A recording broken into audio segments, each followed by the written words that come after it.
예, 여러분 안녕하세요. 자, 오늘은 조선 후기에 대해서 강의를 하도록 하겠습니다.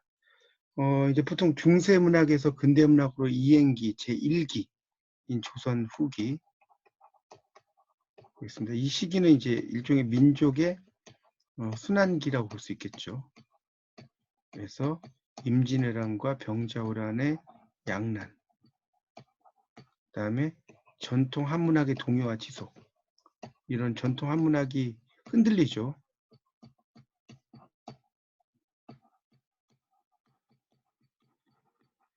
그리고 이제 본격적인 소설의 시대다라고 볼 수 있습니다. 소설의 시대고, 또 이제 문학의 어떤 근본 문제에 대한 인식인데, 문학 담당층, 그 문학 담당층의 그 확대와 변모라고 볼 수 있습니다.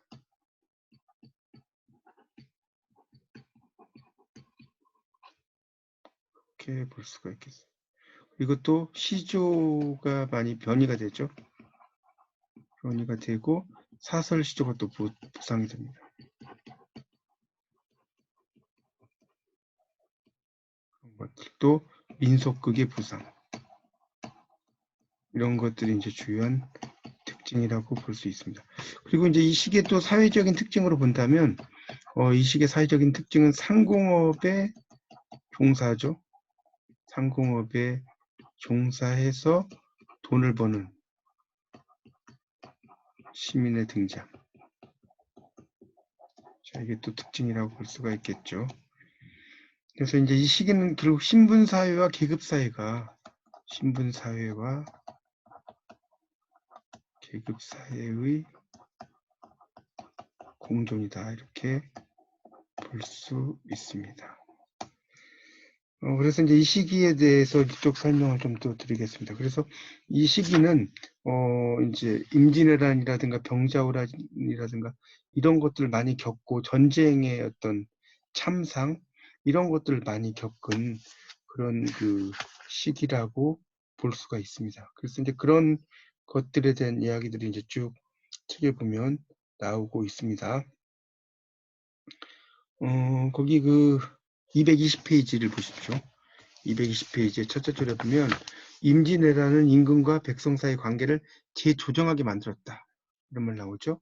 그래서 임금이 신하를 독려하고 백성을 타이를 수 있는 위치를 유지하고 있다고 보이는 것은 사태 표면에 지나지 않았다. 그래서 결국은 충군, 임금에게 충성하는 것이 애국이다라는 걸 했지만, 임금의 무능과 직결된 지배체제의 파탄, 이런 것들도 상당히 이제 많이 이야기를 하고 있죠. 그래서 이제 이 잡혀간 사람들의 시련, 이런 것을 이제 또 이 시기에는 많이 나타낸다고 볼 수 있습니다.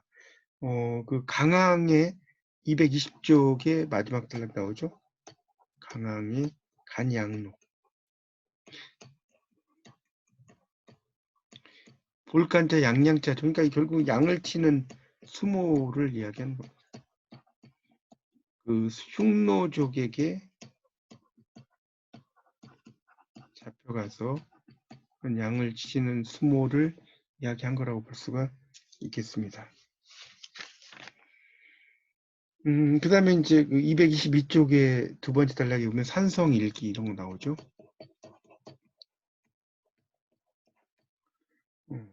작가가 밝혀지지 않았고요. 체험의 기록이 아닌가 하지만 후대인의 저작일 가능성도 있다. 이 남한산성을 이야기하는 거죠. 남한산성에서의 순환 같은 거, 이런 것을 잘 묘사하고 있다, 그렇게 볼 수 있고, 또 병자일기도 있죠. 병자일기. 222쪽에 두 번째 단락에 한 10째 줄 정도 들어가면 병자호란에 대한 어떤 체험이라고 볼 수 있겠고요. 그 다음에 그 밑에 가사는 전란을 다룬다. 특히 이제 박인노 같은 사람의 선상탄, 배 위에 한탄이죠. 이런 작품이 있습니다. 그 다음에 이제 허구적 상상력이 나오죠. 허구적인 상상력.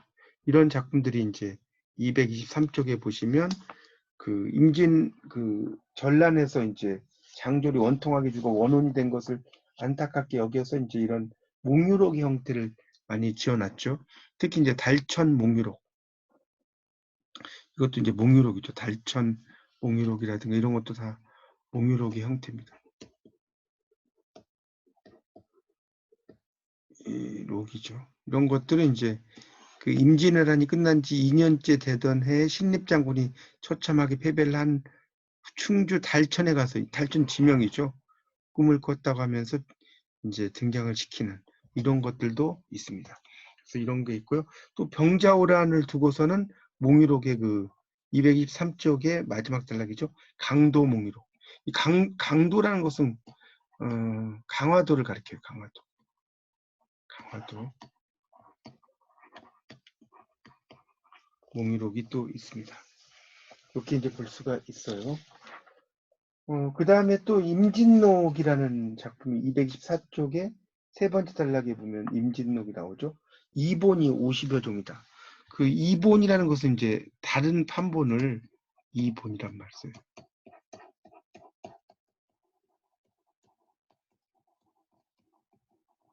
이본이 있다는 것을 알 수가 있습니다. 그 다음에 이제 유몽인의 어휘아담이라든가 이런 것들도 있고요. 또 임경업전 225쪽에 보시면 네 번째 단락 첫째 줄 나오죠. 임경업전 이런 것도 있습니다. 이 실존 인물에 대한 이야기죠. 근데 그 다음 단락에 보면 박시전 나오죠. 이 박시전은 이제 가상의 어떤 존재라고 볼 수 있어요. 여성 영웅이고요. 그래서 이 주인공 박씨가 금강산 산신의 딸이고 남편을 얻어서 지상에 내려올 때는 추녀였는데 허물을 벗고 절세 미녀가 되고 도수를 발휘하는 그런 이야기죠. 그런 내용이 되겠습니다. 그래서 이제 그 문학의 어떤 역사적인 걸 이게 보면 여성 영웅의 경우가 좀 있죠. 여신이나 예를 들어서 유화 부인 같은 경우는 이제 주몽의 어머니로서 나오고요. 바리공주 또 바리공주는 여성 영웅이죠.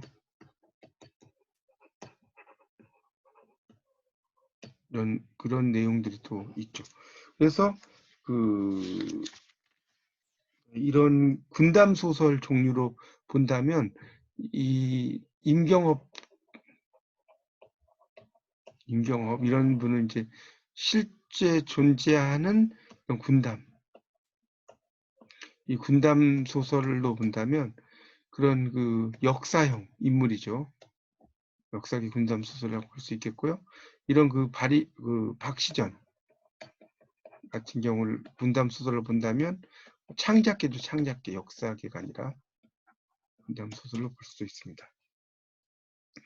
그래서 이제 전통 한문학의 동요와 지속이라고 하는 게 226쪽에 나오는데, 그 227쪽의 셋째 줄에 이수광은 문화의식의 전반에 걸친 반성의 기틀을 마련했다라고 나옵니다. 그래서 이수광은 이제 지봉유설이라는 작품이 있어요. 지봉유설. 227쪽에 그 두 번째 단락에 한 7째 줄 나오죠.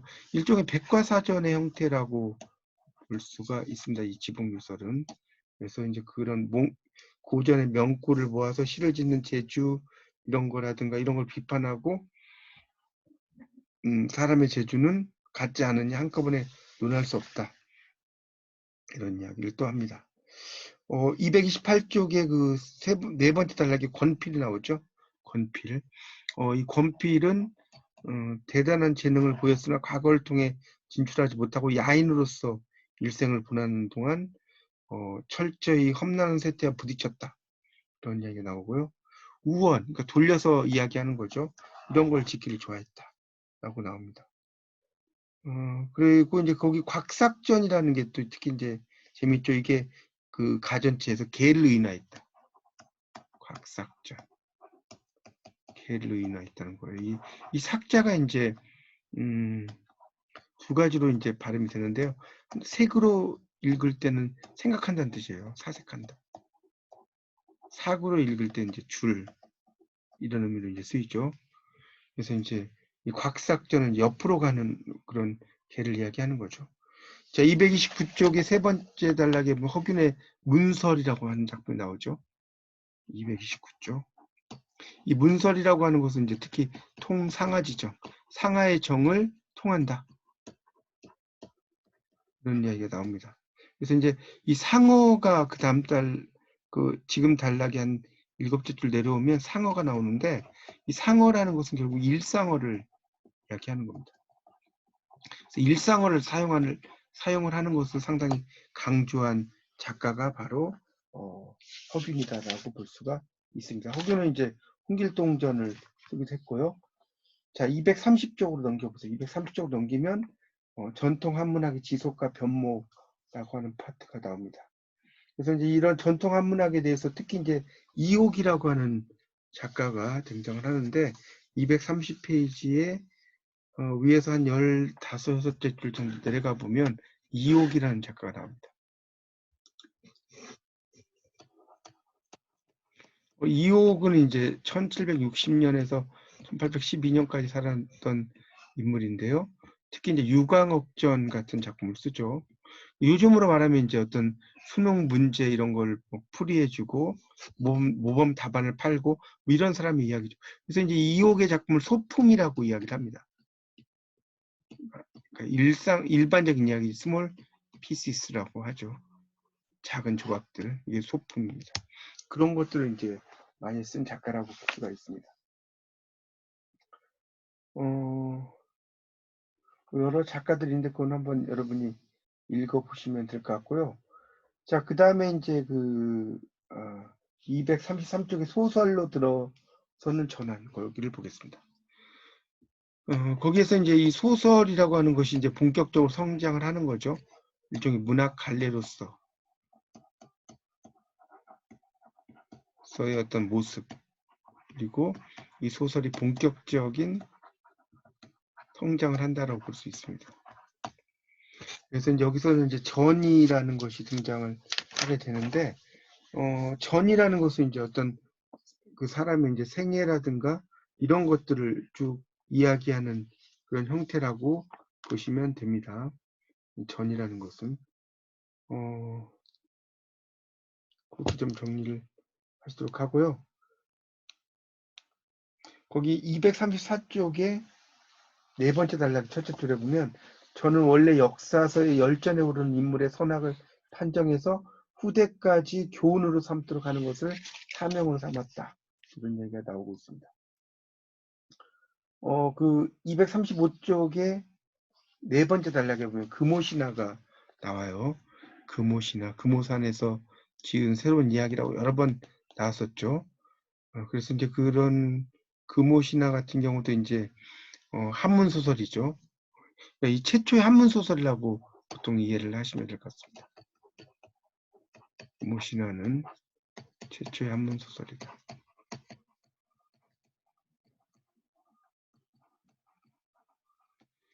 그런 것들이 이제 쭉 나오죠. 우리가 이제 홍길동전은 최초 한글 소설이죠.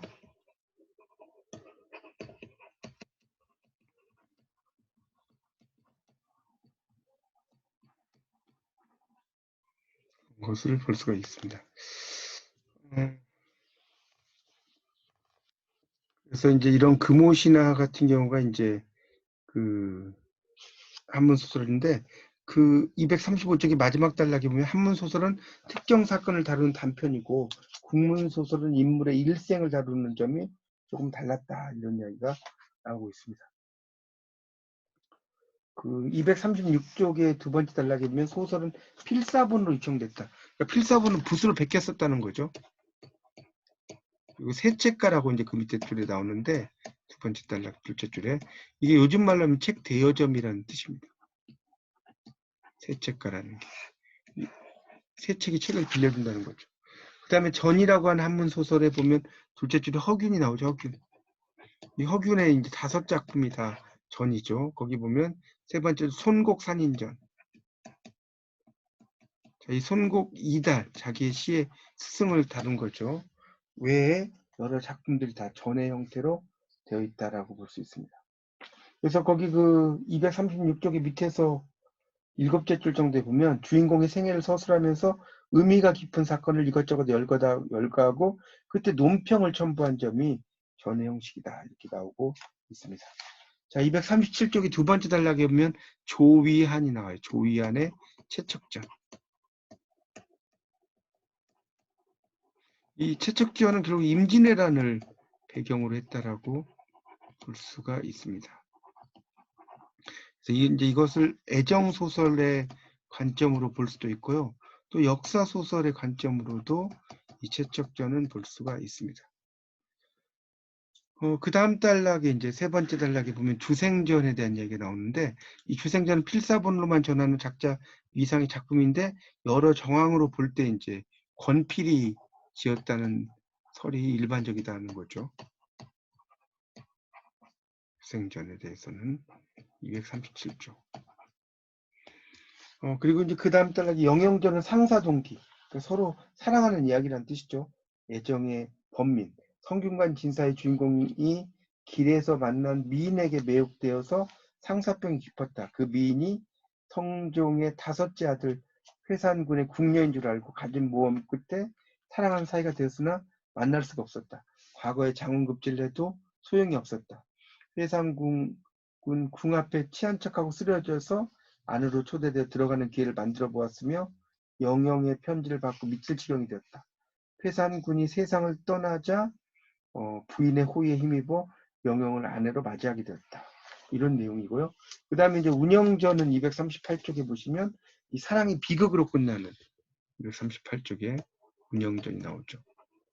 그래서 김진사가 안평대군의 궁녀인 운영을 사랑을 해서 애를 태우고 궁의 담을 넘어가 몰래 만나는 모험을 감행하다가 안평대군이 문책하자 운영은 자살하고 김진사도 며칠 울며 지새우다가 운영의 길을 따랐다는 그런 이야기입니다. 이런 것들도 있고요. 그다음에 238쪽에 홍길동전이 나오죠. 허균이 지었다는 실제로 그 장성에 가면요. 홍길동 테마파크가 있어요. 장성에. 여러분이 안 가보신 분 한번 나중에 기회 되시면 가보셔도 좋습니다. 그래서 이제 그 홍길동전 및 관련 작품에 나오고 있습니다.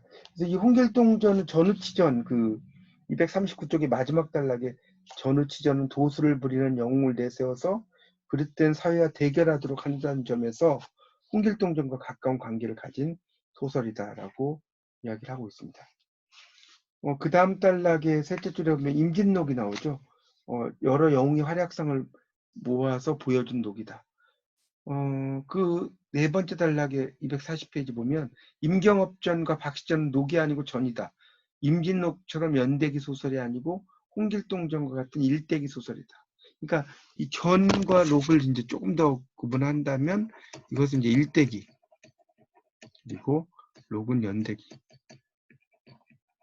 그러니까 일대기가 연대기보다 좀 더 거의 태어나서 탄생해서 월스죠. 데스, 죽음까지 어떤 이야기들이 쭉 나열이 된다라고 볼 수가 있겠죠. 자, 241쪽에 불교적 상상의 경이라고 나오죠. 그러니까 이 불교라고 하는 것이 원래 교리를 윤색하고 설화적인 이용을 많이 했다라는 것이 이제 나옵니다. 거기 불교적 상상. 그래서 여기에 보면 그 다섯째 줄 석보상절이라고 하는 게 있는데, 이 석보상절이라는 것은 석가모니의 족보에 대한 상세한 해설이라는 의미로 이해하시면 됩니다. 그런 것들도 있어요. 자, 그 다음에 이제 우화소설 242쪽에 가면 우화소설 동물을 의인화하는 그 우화소설이 나오죠. 그래서 243쪽에 두 번째 단락의 첫째 줄에 우화소설 작품으로 토끼전이 있다라고 나옵니다. 이 토끼전은 여러분 다 아시다시피 구토지설이라는 말로 쓰죠. 거북과 토끼의 이야기 나오죠. 그래서 이제 그런 그 토끼가 그 용왕을 속이는 거죠. 간을 밖에 두고 다닌다라고 이야기하면서 그런 이야기입니다. 그리고 쭉 내려가다 보면 두껍전 또한 흥미를 끌었다. 노루가 거기서 한 7, 8째 줄에 나오죠. 베푸는 잔치에 초대된 짐승이 나이 자랑을 하는 거예요. 나이 자랑. 나이 자랑. 요즘 이제 민증까 이런 말 쓰죠. 나이를 잘 모를 때는. 그런 것을 이제 이야기를 하고 있습니다. 그리고 이제 뭐 장유유서 이런 이야기도 하고요. 243쪽의 마지막 단락에 녹처사 연애라는 작품이 있죠. 녹처사연에. 이 녹이라는 것은 사슴 녹자예요. 사슴이죠, 사슴. 그래서 이 초대받지 못한 두꺼비가 산군이라는 호랑이에게 뇌물을 주고 녹처사라고 한 노루를 무고해서 사건이 벌어지는 것. 또 까치전에서는 까치집의 잔치에 초대받지 못한 비둘기가 암까치를 죽이고 뇌물 탓에 공정하게 진행되지 못하다가 어사가 진상을 밝히는 이야기. 이런 것들도 있습니다. 그래서 이런 사람들의 문제를 동물을 통해서 이렇게 의인화하는 이야기들이 상당히 많이 있습니다. 244쪽의 그 세 번째 단락의 첫째 줄에 우화소설은 권력을 함부로 휘두르는 지배자의 행포, 신분이 낮으면서 재산을 모은 세력의 등장, 하층민 생활에서 가중되는 곤경을 이제 다루고 있다고 나옵니다. 자, 그 다음에 9.3.6, 244쪽 중국 소설의 번역과 번안이 있는데요. 이 번역이라는 것은 있는 그대로, 말 그대로 있는 그대로 번역을 한다라고 볼 수 있겠고요. 번안이라는 것은 이제 우리의 어떤 실정에 맞게 예, 하는 거죠. 그러니까 예를 들어서 뭐 뉴욕 그러면 이제 번역할 때 뉴욕이라고 그대로 쓴다든가 주인공의 이제 아더 밀러의 세일즈맨의 죽음에 주인공의 윌리 로먼이 있다. 그러면 그대로 윌리 로먼이라고 써요. 이런 것들이 이제 대표적인 번역이고 번안은 우리 실정이죠. 예를 들어서 뉴욕이라고 하면 뭐 이걸 서울이라고 한다든가 윌리 로먼이라고 하면 한국의 이름 뭐 철수라고 한다든가 이런 식으로 바꿔버리는 거죠. 이런 것을 번안이라고 볼 수가 있습니다. 그런 이야기들이 쭉 있으니까 그 부분을 읽어보시고요. 247쪽에 보시면 구운몽 사시남정기 창성 가미록 나오죠. 이 구운몽은 김만중이 지은 작품인데 247쪽에 9.3.7에서 두 번째 단락이 나오죠. 어머니의 근심, 파평 윤씨죠. 어머님이 유복자로 이제 태어납니다. 김만중. 그래서 김만중의 이제 그런 어머니를 회상하는 글에 보면 어머니가 한 손에는 회초리를 들고 있고 한 손에는 젖을 먹이고 있는 이런 내용이 또 나옵니다. 어머니의 그런 대한 이야기를 할 때. 근데 이 구몽이라고 하는 것은 9구자죠. 그래서 성진과 팔선녀 이야기예요. 그래서 천상계의 성진이 팔선녀에게 매혹이 되죠. 그러니까 이걸 본 육간도사가 성진을 인간 세상으로 이제 귀향을 보내는 이야기죠. 그래서 거기에서 이제 양소유로 태어나는 거죠. 이 소유라는 것은 잠시 논다는 뜻입니다. 잠시 논다. 그래서 거기에서 다시 이제 2첩, 6첩을 만나서 살다가 이제 인생 무상을 느낄 때 다시 육간도 대사에 의해서 천상계로 올라가죠. 그런 이야기입니다. 그러니까 이 구운몽은 천상계에서 다시 지상계로 갔다가 다시 천상계로 가는 그런 구조로 되어 있습니다. 그런 내용으로 이제 되어 있는 작품이라고 볼 수가 있겠죠. 그래서 이제 그 247쪽에 그런 내용이 나오죠. 거기 어머니를 위해서 하룻밤 만에 지었다. 그런 내용이 나오고요.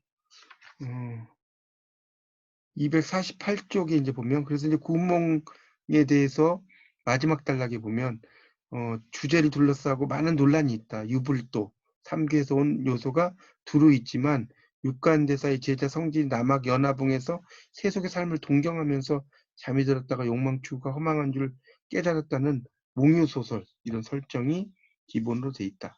자, 오른쪽에 보시면 그래서 성진이 꿈속에서 양소유로 태어나 부귀를 누리다가 꿈을 깨고 성진으로 되돌아갔다. 이런 것들도 나오죠. 그러니까 이게 이제 진태의 고민을 다루는 내용이다라는 것도 설명이 되고 있습니다. 249쪽에 사시남정기가 나오는데 이 사시남정기는 이제 일종의 가정소설의 그 계열로 볼 수가 있는데 이 가정소설은 크게 두 가지로 나누죠. 하나는 계모형 가정소설이 있고 또 하나는 쟁총형 가정소설이 있습니다. 계모형은 이제 뭐 콩쥐 팥쥐 같은 이야기죠. 쟁총형은 총애를 다툰다는 뜻입니다. 다툴 쟁자에다가 은총할 때 총자죠. 자, 그게 이제 쟁충용이에요. 그래서 이제 여인들의 주로 이야기라고 볼 수가 있겠습니다. 사실암동기는.